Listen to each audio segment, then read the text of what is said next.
bear in mind that we cannot say that we know that there was not a prime mover. It's not within our compass. Pitifully ignorant as we are, only scrabbling on the lower slopes of the study of physics, as all of us are, even the best, we may not say that we know there was no prime mover. We may not say that. We can say that all the laws appear to operate without that assumption.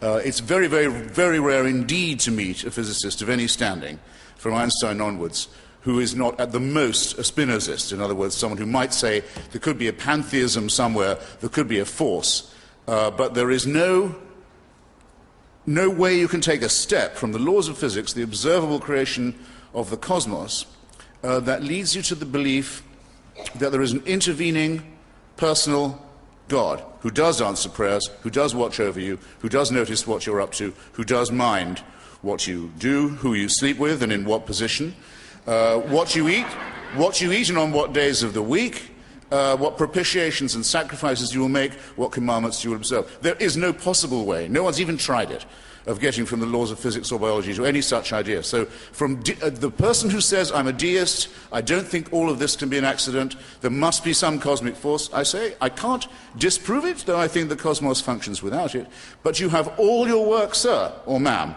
still ahead of you, before you can say that Jesus of Nazareth was a real person, let alone that he was the Son of God, let alone that his mother was a virgin, let alone that he was resurrected. None of these things, by the way, would prove he was the Son of God, if they did happen. Nor would they prove that his doctrines were not erroneous. A resurrected person who was the son of a virgin could still be talking nonsense. There's no logic that says he must be right. If I'm having an argument with you, sir, and you say, you lose, boy chick, I say, how come? Because my mother never went to bed with another man. Your logic is faulty. I think my case could remain just as strong as ever it was. In default of that, I must say, rather bizarre intervention. Now, why do we have religion in the first place? Why are we having this discussion? Why does Frank feel the need to talk in this way? Because we are pattern-seeking mammals. It's part of our evolution. We look for patterns. We're designed to look for them. And if we can't find a good explanation, we'll come up with a bad one, rather than none at all.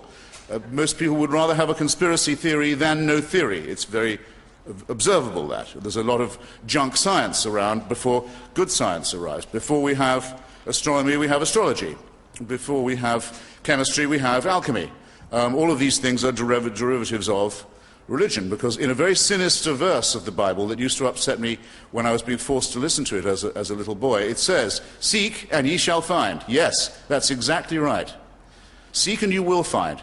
Seek for an explanation of volcanic eruptions when you're living in a primitive society, and you will think they're probably a visitation from an angry deity. And if you're told you can postpone the next eruption by throwing a few live babies into the lava down the crater, that's what you'll do. Religion has just started. Religion has just begun. Why do some people get the plague and others not? Because they're sinful.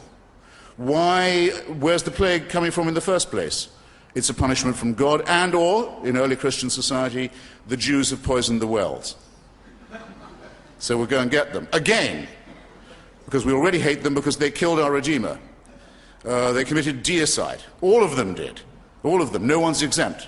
Indeed, if you have to be a Christian, it's an article of their faith that we were all present at Calvary. We all drove in the nails, the Jews particularly so. And we all have to expiate this guilt for a crime that may or may not have been committed, but if it was committed before we were born. What is this? It's not physics. Okay? It's not biology. It's not science. It's faith. Why don't you fly under your true flag, sir? Why don't you say these things must be believed as articles of faith? Don't try and derive it from science. Now, I can't improve on the argument that David Hume came up with, against the idea of the supernatural, against the idea that the laws of nature are occasionally suspended in order to make people's faith a little more secure.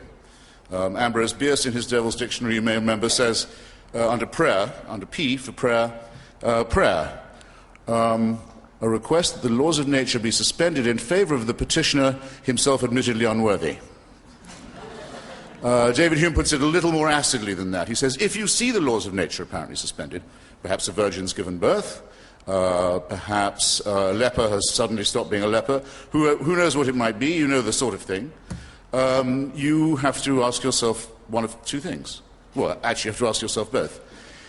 Which is the more probable? That the laws of nature have just been suspended, or that I am under a misapprehension? That's if you are an eyewitness yourself to the morning. If you're hearing about it second, third, fourth, and fifth hand, you have to ask this question with redoubled and trebled and quadrupled force. And the likelihood is which?